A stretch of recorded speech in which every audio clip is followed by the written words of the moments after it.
guys, welcome back to another video, and today we're heading down to Surrey Rolling Road to find out what power the car's making with the full turbo back Trackslag exhaust.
So yes guys, as you can see, we've got 303 down at Surrey Rolling Road.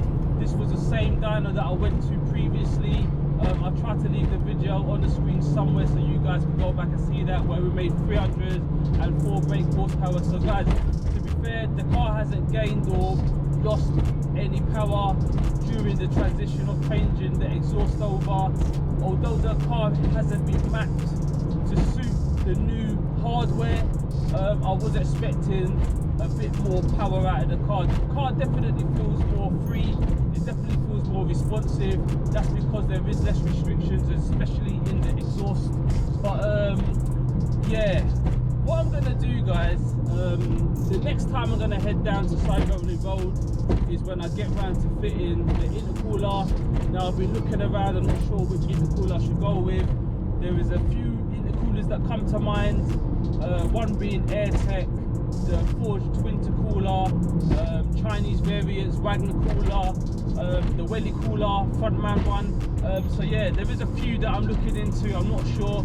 So guys, if there is anyone that's running an upgraded intercooler, which obviously there will be quite a few people, that's got an Edition 30 or a GTI, drop me a comment below, or if you're on my gram, drop me a message on the gram to tell me what intercooler you got, and if you reckon it's worth going for something like a forged twin intercooler or something.